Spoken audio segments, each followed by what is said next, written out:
भाषेची सक्ती मागे घ्या, माकपची राज्यभर मागणी व निवेदने। मराठी भाषा बोलणाऱ्या नागरिकांचा प्रांत म्हणून भाषांवर प्रांत रचनेच्या निकषानुसार संयुक्त महाराष्ट्राच्या झुंजार लढ्यानंतर महाराष्ट्र राज्य अस्तित्वात आले। 106 हुतात्म्यांनी यासाठी आपल्या प्राणाची आहुती दिली। अनेकांनी हालापेष्टा व तुरुंगवास भोगले। महाराष्ट्र हा मराठी भाषिकांचा प्रांत आहे। मराठी भाषा महाराष्ट्राच्या लोकजीवनाची व संस्कृतीची भाषा आहे।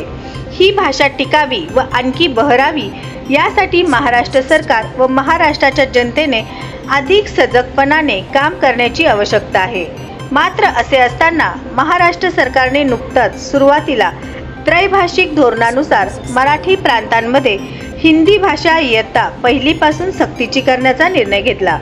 राज्यभरातून या निर्णयाला मार्क्सवादी कम्युनिस्ट पक्षासह अनेक पक्ष संघटनांनी व साहित्यिक विचारवंतांनी विरोध केल्यानंतर हा निर्णय काही प्रमाणात मागे घेण्यात आला।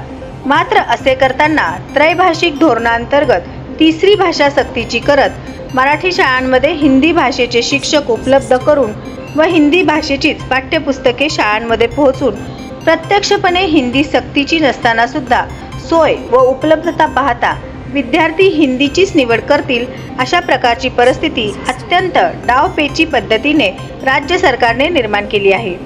आमचा हिंदीसह कोणत्याही भाषेला विरोध नाही।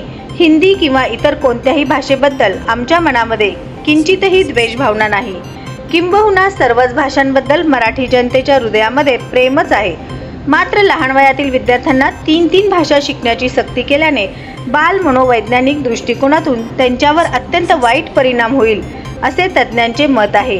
ही पक्षाची भूमिका राज्य समिती सदस्य कॉम्रेड ॲडव्होकेट अनिल वासम यांनी मांडली। शुक्रवार दिनांक 9 मे पद्मभूषण शिक्षण महर्षी कर्मवीर भाऊराव पाटील यांच्या स्मृतिदिनाचे औचित्य साधून महाराष्ट्र राज्यभर भारताचा कम्युनिस्ट पक्ष मार्क्सवादीच्या वतीने विविध जिल्हाधिकारी कार्यालय येथे हिंदी भाषेची सक्ती मागे घ्या ही प्रमुख मागणी घेऊन निवेदन देण्यात येत आहे। त्या अनुषंगाने सोलापूर येथे कॉम्रेड किशोर मेहता यांच्या नेतृत्वाखाली शिष्टमंडळाद्वारे माननीय उपजिल्हाधिकारी संतोष देशमुख यांना निवेदन देण्यात आले।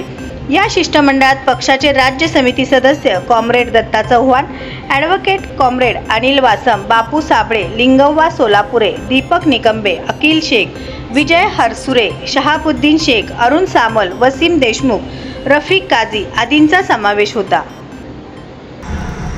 आज भारताचा कम्युनिस्ट पक्ष मार्क्सवादी जिल्हा समितीच्या वतीने माननीय उपजिल्हाधिकारी यांना निवेदन देण्यात आलेलं आहे की महाराष्ट्र सरकारनं महाराष्ट्र राज्यामध्ये हिंदी भाषेची सक्ती करण्याच्या विचाराधीन होतं आणि त्यामुळे हिंदी भाषेची सक्ती करू नये आणि मराठी भाषेचं संवर्धन केलं पाहिजे याकरता आम्ही आज निवेदन दिलेलं आहे। आज 9 मे अर्थातच ग्रामीण भागातील शिक्षण ज्यांनी प्रत्येकाच्या घराघरापर्यंत घेऊन गेलेले असे जनक महर्षी शिक्षण महर्षी कर्मवीर भाऊराव पाटील यांच्या स्मृतिदिनाचं औचित्य साधून आज आपण निवेदन दिलं। ज्याप्रमाणे 1952 साली देशामध्ये भाषावार जी प्रांतरचना झालेली आहे त्याचं कारण होतं की त्या राज्यातली जी संस्कृती आहे, लोकजीवन आहे, नागरीकरण आहे, तिथली भाषा आणि तिथल्या सगळ्या लोकांचं जीवन हे उंचावलं पाहिजे आणि त्या सगळ्या राज्याचं त्या भाषेनुसार सशक्तपणे त्याचा विकास झाला पाहिजे